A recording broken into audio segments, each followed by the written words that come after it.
Praise the Lord. Welcome to showers of blessing. దేవుని కృపలో భద్రపరచబడి నూతన దినంలో ప్రవేశించాం. ఈనాటి దేవుని వాగ్దానం, ఆశీర్వాదమునకు వారసులగుటకు మీరు పిలువబడితిరి. You were called so that you may inherit a blessing. మొదటి పేతురు పత్రిక 3వ అధ్యాయం 9వ వచనం. Praise God. ఈ నూతన దినములు దేవుడు మీ కొరకు సిద్ధపరిచిన ప్రతి దీవెన ఆకాశపు వాకిళ్ళ విప్పి మీ మీద కృమ్మరించునుగాక. మరి ఒక నూతన దినాన్ని ఆరంభిస్తున్న నేపథ్యంలో ప్రేమ కలిగిన వాగ్దానము ద్వారా దేవుడు మనల్ని దర్శిస్తూ ఉన్నాడు. మన అనుదిన ప్రయాణంలో ఎవరైనా మనల్ని గట్టిగా తిట్టినప్పుడు లేదా మనకు అన్యాయం చేసినప్పుడు వెంటనే మన మనస్సు ఏం ఆలోచిస్తుంది? వాళ్ళని నేను విడిచిపెట్టను, వాళ్ళకి ఖచ్చితంగా బుద్ధి చెప్తాను అని ప్రతీకారం కోసం రగిలిపోతుంది కదా. కానీ ఈరోజు దేవుని వాక్యం మన ఆలోచన విధానాన్ని పూర్తిగా తలక్రిందులు చేస్తుంది. అపోస్తులైన పేతురు అంటున్నాడు, మీరు కీడుకు ప్రతి కీడు, దూషణకు ప్రతి దూషణ చేయక ఇతరులను దీవించండి. ఎందుకో తెలుసా? ఎందుకంటే మీరు పరలోకపు ఆశీర్వాదమునకు వారసులు అవ్వటానికి పిలువబడ్డారు. ఒక రాజుగారి కొడుకు వీధి రౌడీలతో కలిసి గొడవ పడ్డావు. ఎందుకంటే తన స్థాయి వేరు. అలాగే దేవుని బిడ్డలుగా మీ ఆత్మీయ స్థాయి ఏమిటో, ఆశీర్వాద వారసత్వాన్ని ఎలా కాపాడుకోవాలో ఈ ఉదయకాల ధ్యానములో లోతుగా మనం తెలుసుకుందాం. చివరి వరకు చూడండి. చివరిలో మీ హృదయంలో ఉన్న ప్రతి చేదు అనుభవాన్ని తొలగించి దేవుడు మిమ్మల్ని పరిపూర్ణంగా దీవించాలని మనం ప్రత్యేకంగా ప్రార్థన చేయబోతూ ఉన్నాం. ప్రియ దేవుని జనాంగమా, ఈ పత్రిక రాసే సమయంలో క్రైస్తవులు సమాజంలో తీవ్రమైన హింసలు, అపనిందలు ఎదుర్కొంటున్నారు. అలాంటి కష్టకాలంలో పేతురు వారికి ఈ జీవన సూత్రాన్ని నేర్పిస్తూ ఉన్నాడు. ఆశీర్వాదమునకు వారసులు, ఇన్హెరిటింగ్ ఎ బ్లెస్సింగ్ అంటే దేవుడు తన పరలోక ఐశ్వర్యాన్ని, శాంతిని, రక్షణను మనకు ఒక స్వాస్థ్యంగా ఇచ్చాడు. అయితే ఈ వారసత్వాన్ని అనుభవించాలంటే ఒక నియమం ఉంది సుమా. లోకం మనకు కీడి చేసినా మనం మాత్రం వారికి మేలే చేయాలి. ఎందుకంటే మన పిలుపు లోక సంబంధమైనది కాదు, అది పరలోక సంబంధమైనది. ఆశీర్వాదానికి వారసులుగా జీవించటంలో ఉన్న ఆత్మీయ సత్యాలు ఈ వాక్యాన్ని లోతుగా విశ్లేషణ చేస్తూ మనం నేర్చుకుందాం. మొదటిగా, ప్రతీకారం తీర్చుకునే హక్కును వదులుకోవటం. Giving up the right to retaliate. ఎవరైనా మనల్ని దూషిస్తే తిరిగి దూషించడం చాలా సులభం. అది మానవ స్వభావం కూడా. కానీ దూషణకు ప్రతిగా మౌనముగా ఉంటూ వారిని దీవించటం అనేది దైవికమైన స్వభావం. It's a divine nature. యేసుప్రభు శిలువ మీద ఉండి కూడా తనని హింసించిన వారి కొరకు, తండ్రి వీరేమి చేయుచున్నారో వీరెరుగురు గనక వీరిని క్షమించుము అని ప్రార్థన చేశారు. ఆ క్రీస్తు మనస్సు మనము కూడా కలిగి ఉండాలి. రెండవది, క్షమాపణే ఆశీర్వాదానికి తాళం చెవి. Forgiveness is the key to blessing.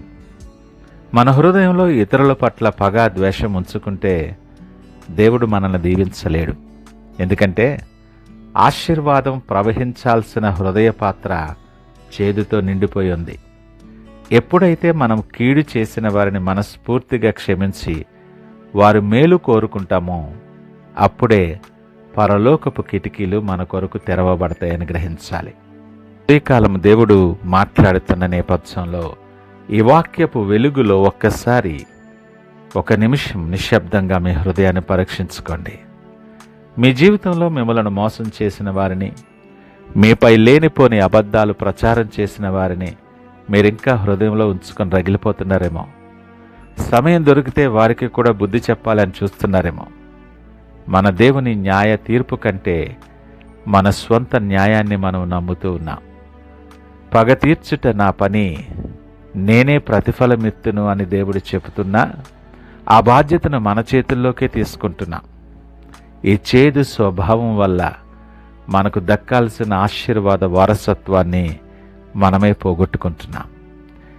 ఈ ప్రతీకార వైఖరిని ఈ దినమే దేవుడు మాట్లాడుతుంటుండగా విడిచిపెడదామా? ఈరోజు నీ శత్రువుల తరపున దేవుని ఎదుట నిలవబడండి. ప్రభువా, వారు నాకు కీడు చేశారు, కానీ నేను వారిని క్షమిస్తున్నాను.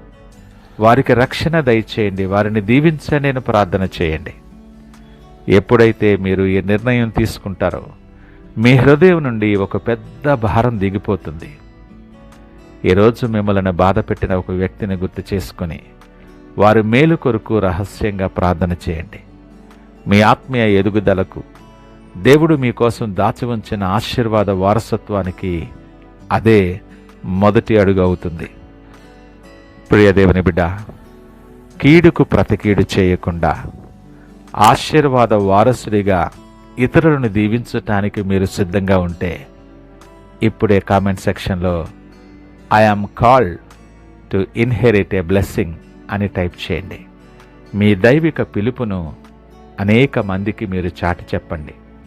ఈ నూతన దినాన్ని ఆరంభిస్తున్న నేపథ్యంలో నువ్వెవరివైనా, నువ్వే పరిస్థితుల మధ్య ఉన్నా, నిన్ను ప్రేమించి దేవుడు నిన్ను ఎంపిక చేసుకొని నీతో మాట్లాడుతున్న ఈ నేపథ్యంలో ఒకవేళ ఇంకా మనస్తాపంతో, చేదుతో మీ హృదయాన్ని నిండిపోయి ఉన్న నేపథ్యంలో ఉన్నావేమో, నన్ను గాయపరిచిన వారిని నేను క్షమించలేకపోతున్నాను అని లోపల పోరాడుతూ ఉన్నావేమో, ఇదిగో సిలువలో మీ కొరకు ప్రాణమిచ్చిన యేసు ప్రభువు మీకు సహాయం చేయటానికి సిద్ధంగా ఉన్నారు. మీ గాయాలను ఆయనకు అప్పగించండి. క్షమించే హృదయాన్ని ఇవ్వమని ఆయన అడగండి. ఆయన మిమ్మల్ని తన ఆశీర్వాదాలతో నింపుతారు. ఇది అనుకూలమైన సమయం. ఆయన వైపు చూస్తూ సంపూర్ణ విశ్వాసముతో, నిశ్చయతతో, ప్రార్థనతో ఈ దినాన్ని ఆరంభిద్దామా? ప్రార్థించుకుందాం. మహోన్నతుడు, నమ్మకమైన మా యేసయ్య స్తోత్రాలు. సమస్త ఆశీర్వాదాలకు కారణభూతుడైన మా ప్రియ పరలోకపు తండ్రి, నీ సన్నిధిలో సాగిలపడి నీకు వందనాలు తెలియచేస్తున్నాం. ఆశీర్వాదానికి వారసులగుటకు మమ్మల్ని పిలిచిన నీ ఉన్నతమైన ప్రేమ కొరకు మీకు వందనాలు తెలియచేస్తూ స్తుతి చేస్తున్నాం. ఈ సందేశం వింటున్న నీ బిడ్డలకు క్రీస్తు లాంటి క్షమించే మనస్సును, ప్రేమించే హృదయాన్ని మీరు దయచేయమని ప్రార్థన చేస్తున్నాను. వారిలో ఉన్న ప్రతి చేదును, కోపాన్ని, ప్రతీకారేచ్ఛను యేసు నామములో దూరపరుస్తున్నాము తండ్రి.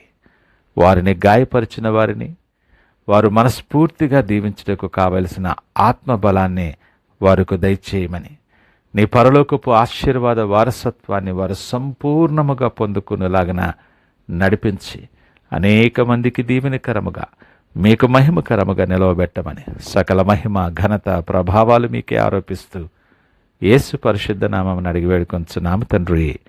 ఆమేన్. God bless you.